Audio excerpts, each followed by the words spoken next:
working to connect a region of over 600 cultural bridges between our lands.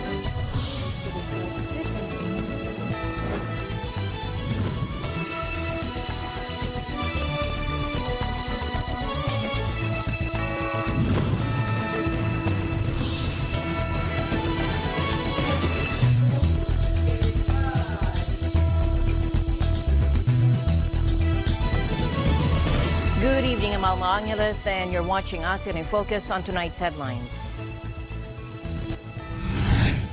President Marcos Jr. urged Filipinos to honor Andres Bonifacio's heroism by becoming the best version of themselves and imbibing the values of selflessness and patriotism for the country's development.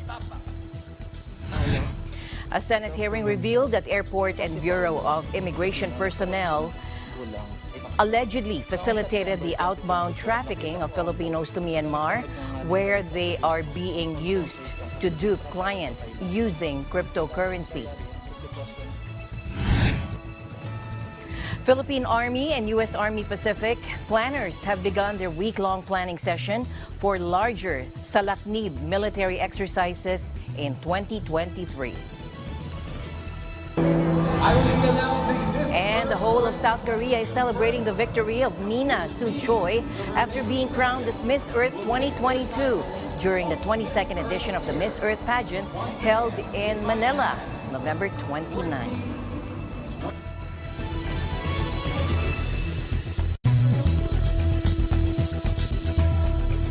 First in our news, President Marcos Jr. today urged Filipinos to honor Andres Bonifacio's heroism by becoming the best version of themselves and imbibing the values of selflessness and patriotism for the country's development. In a speech delivered during the commemoration of Bonifacio's 159th birth anniversary in Caloocan City, the president said emulating the revolutionary hero's character would enable all Filipinos to enjoy a brighter future. Take a look. Ang kanyang pangalan ay mananatiling nakaukit sa ating kasaysayan kailanman. Hindi lamang dahil sa kanyang pamumuno sa revolusyon, kundi sa kanyang di matatawarang tapang at pagmamahal sa bayan. Kaya naman, sikapin natin na maging pinakamahusay na uri ng ating mga sarili. Na maging Pilipino na ang katapatan at pagmamahal sa bayan ay kapares ng ating mga bayaning tulad ni Gat Andres. Dutiful and law-abiding citizens. Marcos said Filipinos should be like that for citizens, for them to have a brighter and freer future. In celebration of the 159th birth anniversary of Bonifacio, the president led the flag raising and wreath-laying rites at the Bonifacio Monument in Caloocan. This is the first time the president attended the commemorative rites as the country's chief executive. This year's celebration carries the theme Bonifacio 2022, Kabayanihan at Pagtindig sa Makabagong Panahon.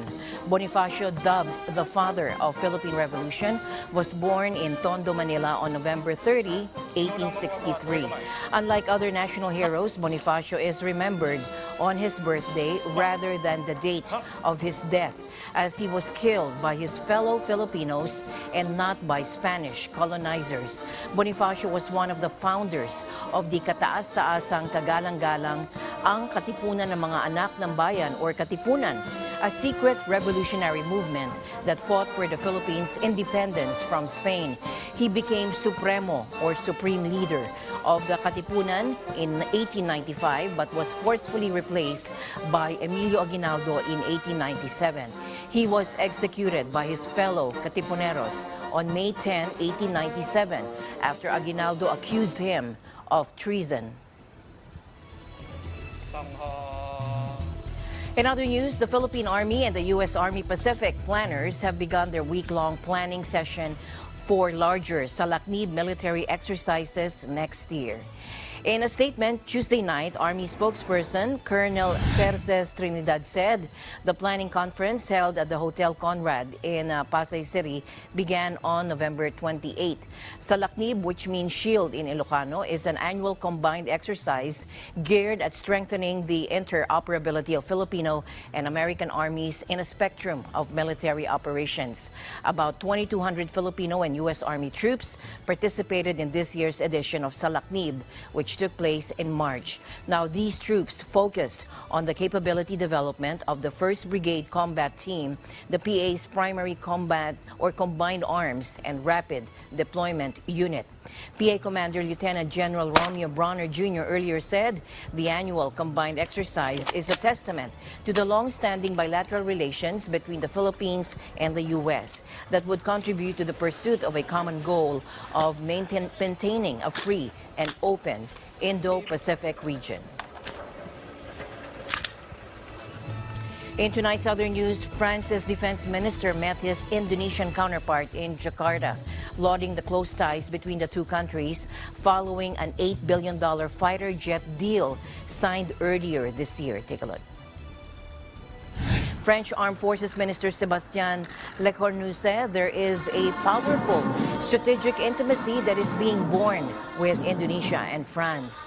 Indonesia placed an order for 42 of France's Rafale fighter jets in an $8.1 billion deal agreed to back in February. The two countries are also in talks over the purchase of 2 French Scorpion-class attack submarines. Lecornu met his counterpart Prabowo Subianto as Indonesia prepares to take over the rotating presidency of the regional bloc of the Association of Southeast Asian Nations, or ASEAN. France has been accepted as an observer state in ADMM Plus, ASEAN's defense platform. Lecornu tweeted on Saturday, joining countries including the United States and China.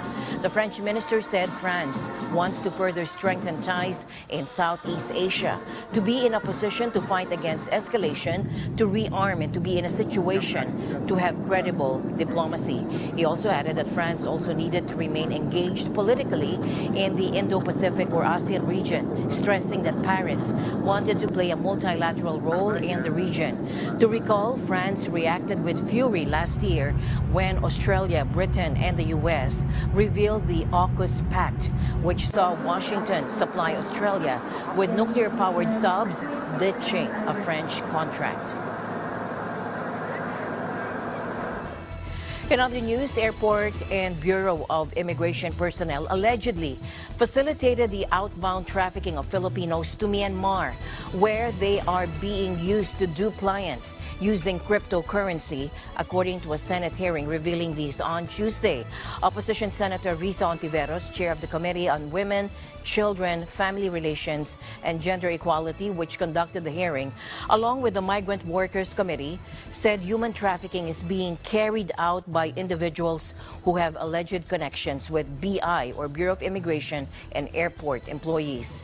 Ontiveros presented an alias Paulo, who was illegally recruited to work for a telemarketing company in the western Thailand city of Mae Sot. He later learned that he will be doing a crypto scamming job in nearby Myanmar. Let's listen in. Good afternoon po. Ako po si Paulo, Pilipino na sa wastong gulang ay nakasad. Noong September 2022, nakita ko ang post ng isang nagngangalang Liza sa Facebook tungkol po sa isang posibleng trabaho sa Thailand. Dahil sa daming bayarin sa sitwasyon ng aking pamilya at kagustuhan ko makabalik sa pag-aaral, napaisip akong mag-inquire sa kanya through private message. Tinuloy namin ang pag-uusap sa WhatsApp noong September. At doon niya sinabi sa akin na ang magiging trabaho namin ay CSR telemarketing at ang sahod namin ay 30,000 baht o katumbas ng 47,514 pesos. Hiwalay pa sa 1% commission sa bawat client na may 2 days off na leave. Nakumbinse ako at inihanda ang mga requirements na hinihingi ni. Paglapag namin sa Bangkok, may nakabang na sa amin. Magbibiyahe kami ng 9 to 12 hours papunta sa Mae Sot, Thailand. Hindi niya sinabi sa akin na Myanmar ang pupuntahan, pero sinabihan ako na bawal lumabas sa border dahil pag nakita daw ng Chinese, ikukulong at pagbabayarin kami ng 300,000 pesos. Sinabi ni Liza na 12 hours a day ang trabaho at pag na-late ay may parusa. Napapayag pa din ako, gawa ng hirap sa buhay. Hindi pala tumuloy ang pastillas, hindi lang pala tumuloy ang pastillas, lumala pa, no? At naging mas creative pa. At para saan? Para gawing pain yung ating mga kababayan ng Chinese mafia. Para sapilitang gawing scammer na nangungulimbat ng pera mula sa mga inosente mga tao. Hindi ko alam ano itong nasisikmura. Higit ngayon on the back end yung pag-rescue sa mga human traffic sa Myanmar at sa iba pang mga bansa via Thailand at via iba pang mga bansa.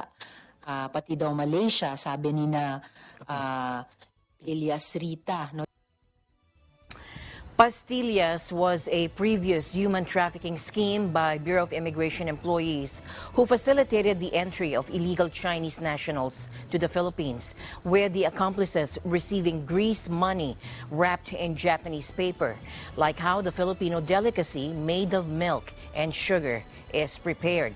The senator said that even if Paulo did not pass through the immigration counter, his passport was marked with the official Bureau of Immigration exit stamp, while somebody exempted him from falling in line using an employee's identification card from W.H. Smith, allegedly a store inside the Ninoy Aquino International Airport, Terminal 3. BI Commissioner Norman Tansinco said they are also closely coordinating with the Department of Migrant Workers and the Interagency Council Against Trafficking to update policies on trafficking and illegal recruitment. Trafficked, beaten, and imprisoned far from his family in China, Lu is one of a sad legion of workers lured to work in Cambodian scam hot houses, swindling people with online romance and crypto investment cons. As attention on the issue has grown, Cambodian authorities have launched high-profile raids, freeing more than 1,000 foreigners from 3 Sihanoukville compounds last month. But international observers and rights groups are skeptical. There are fears that rather than shutting down, the groups are simply relocating. Take a look.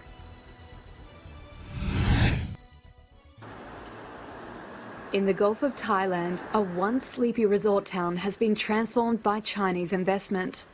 But the casinos of Sihanoukville, a hub for Chinese gamblers, have also become a focus for organised crime groups. They've switched from gambling to scamming. Once I arrived, it was too late to escape. At that time, I didn't suspect him, but some of my friends had warned me to be careful, saying that there are many scammers online. People from China and Hong Kong to Vietnam and Thailand have been sucked into what a UN official calls a living hell. Buildings that look like nondescript apartments like these are actually ground zero for scamming operations. A victim by the name of Lu was attracted to work in Cambodia by promises of high salaries in construction work. But he ended up in a compound with hundreds of other workers unable to leave.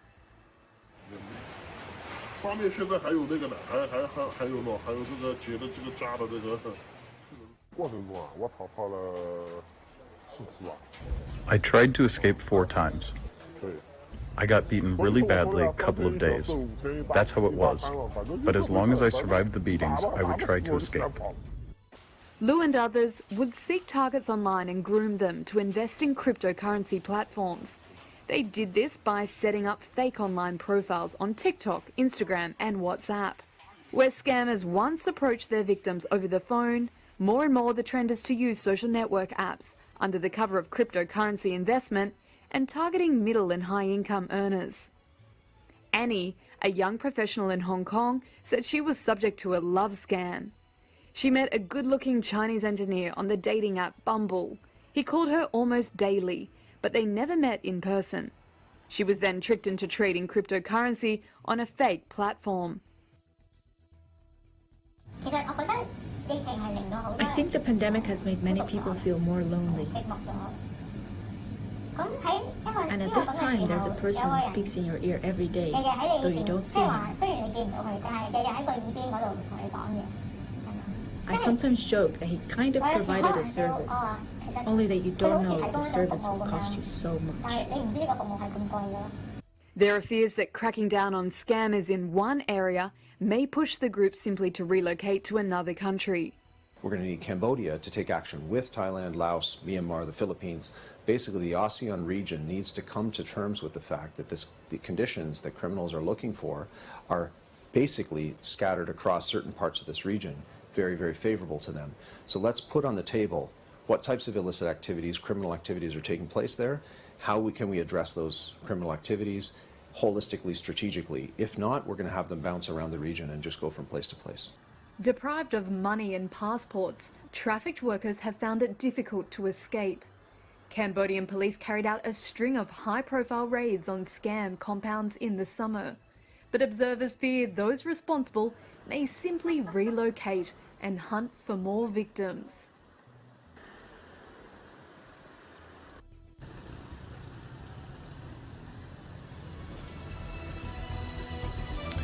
The upcoming harvest of red onions in December shall help the supply situation in the Philippines.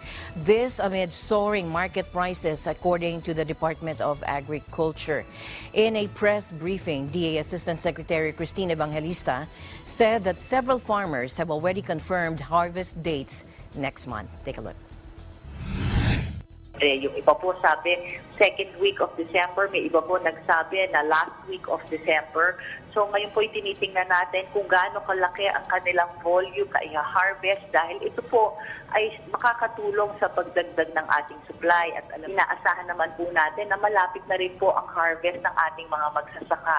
And that will definitely help pagdating po sa ating supply situation para po sa sufficiency based po sa demand ng ating mga consumers. Ms. Evangelista, meanwhile, also said that consumers may avail of lower prices of red onions in the DA's Kadiwa market. The price of red onions in Kadiwa sites is significantly lower at 170 pesos per kilo. But because of its more affordable prices, red onions are easily sold out in Kadiwa sites, along with rice priced at 25 pesos per kilo. The DA said it's doubling its efforts to open more Kadiwa sites in the country. More areas in Metro Manila just opened on Tuesday, while the Kadiwa site in Quezon City maintains its daily schedule to cater to more consumers. In tonight's other news, a meeting of the Security Council discussed the growing risks climate change poses for peace and security around the globe.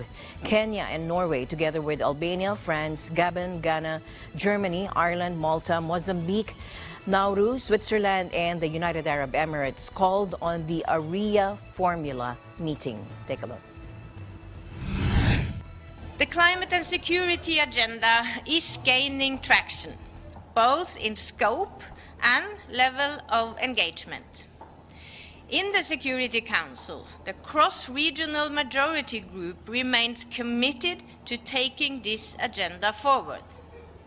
And there is broad support and engagement also outside the Security Council, as can be seen, for example, by new initiative launched during the COP27 and the G7 declaration. The adverse impact on climate change pose global security concerns. Climate change will worsen existing vulnerabilities. In the meeting today, we want to explore how we can ensure that the joint action on climate and peace can help increase cooperation and decrease conflict. We believe that highlighting peace when we address climate, peace and security will better integrate climate-related security risks as a concern in the work of the Security Council. There are many opportunities ahead of us, and the urgency is clear. The AREA formula enables a member of the council to invite other council members to an informal meeting held outside the council chambers and chaired by the inviting member. The Philippine Consulate General in Barcelona, Spain, hosted for the Europe region a 3-day training on the general instructions for the resumption of continuing registration for qualified overseas Filipinos for the 2025 national elections. Beverly Madrid reports from Barcelona. The Philippine Consulate General in Barcelona hosted for the Europe region the 3-day training on the general instructions for the resumption of continuing registration for qualified overseas Filipinos for the 2025 national elections. The Philippine delegation to the training was led by Honorable Jesus S. Domingo, DFA Undersecretary and Chairperson of DFA Overseas Voting Secretariat, and Commissioners Honorable Socorro Inting and Honorable Ray Bulay from the Commission on Elections. Participants came from different Philippine Foreign Service posts in Europe. According to Honorable Bulay, the number of overseas Filipino voters dropped from over 1.8 million in 2019 to 1.6 million plus in 2022 due to the deactivation of double registrants. He also added that COVID-19 pandemic had a negative impact on voter registration and participation. It's something like this. In 2016, total number of registered overseas voters, 1.3 million plus. In 2019, 1.8 million plus. Magtataka ka, in 2022, bumawa sa 1.6 million plus. Ang rason doon, yung deactivation. Yun nga, yung doble-doble. Yung registro doon, lumipat dito, hindi pa nakaka-cancel yung registration doon, nag-registro dito. So, na-cleanse namin yun noong 2022. Kaya, lumabas yung totoong numero. No? Now, assuming, ganun pa rin yung trend. Wala na tayong COVID ngayon. Remember, may COVID noon. Hindi gumagana yung mga institutions, kaya mababa. As part of the public information campaign to intensify the partnership of the COMELEC and the DFA through the Overseas Voting Secretariat, Honorable Domingo emphasized the importance of Filipino communities, organizations, and media in informing and encouraging the Filipinos to register. Community. So we really appealed for the help of the Filipino community organizations to be our force multipliers, to not just their members, but mga kaibigan, kapitbahay, and the entire Filipino community. And really, it's all about information, because we cannot afford to delay or to extend, because that has a multiplying, cascading effect every moment of delay. Because you just think about the logistics, kasi yung mga balotes, things are emanating from Manila. So just imagine the shipment and that. So we really see two pillars of support: you, the media, especially our community and global media, Filipino media, and our Filipino community organization. So yes, we need your help to really get the word out for. Consul General Maria Teresa S.M. Lazaro ensured the participation of the Philippine Consulate General in Barcelona in helping the government to disseminate the information about the voter registration. In helping the consulate, the government, to disseminate the information about doing it early, registration, kasi we also exert our best to reach out to the community. We go to different places just to be able to register and enfranchise as many Filipinos as possible. So, registration of qualified overseas Filipino voters will resume on December 9, 2022 through September 30, 2024. New registrants and deactivated registrants must register in person at Philippine consular offices to update their biometrics. Reporting from Barcelona, Spain, I'm Beverly Madrid. Back to you, Alma. And finally, in our news, the whole of South Korea is celebrating the victory of Mina Soo Choi after being crowned as Miss Earth 2022 during the 22nd edition of the Miss Earth pageant held in Manila on November 29. Let's listen in. I will be announcing Miss Earth 2022 first, which means the remaining delegate will take their title of Miss Earth Air. once again, in my hand, 2022.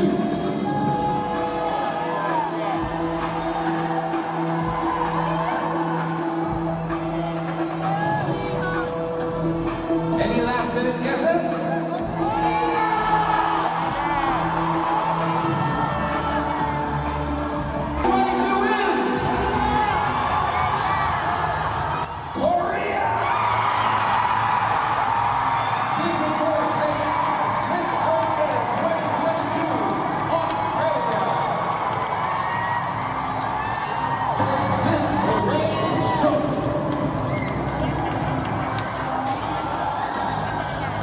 While Sheridan Mortlock of Australia was crowned Miss Earth Air 2022. Nadine Aykub of Palestine was also crowned Miss Earth Water, and Andrea Arroyave of Colombia Miss Earth Fire. Making up the top 8 were Zimbabwe, Belgium, Puerto Rico, and the Netherlands. In the top 12 were Brazil, Cuba, Portugal, Nigeria.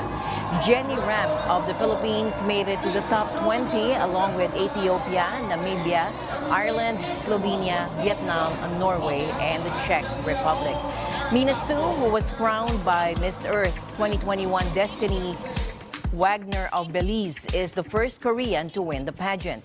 This year's panel of judges were Dr. Teresa Mondita Lim, Aaron Kramer, Daphne Osenia Paez, Abhishek Gupta, Tui Bui, Roel Refran, and Lorraine Shuck. Earlier, Miss Earth Foundation consultant Catherine Vital said Miss Earth will endeavor to use this platform to educate the public on the impacts of different issues affecting ecological balance, including habitat destruction and wildlife trafficking. Also earlier, a pre-pageant event was organized by the ASEAN Center for Biodiversity, or ACB, an association of Southeast Asian nations body that also implements the ASEAN Heritage Parks program, which seeks to protect and conserve biodiversity through the protected area system. And as my usual habit, I'd like to end the day on a positive note. Let's encourage and build each other up so that no one is left behind. And that's it for tonight's broadcast of ASEAN in Focus. I'm Alma Angeles, reminding you to stay in the news because we live in extraordinary times. Good night.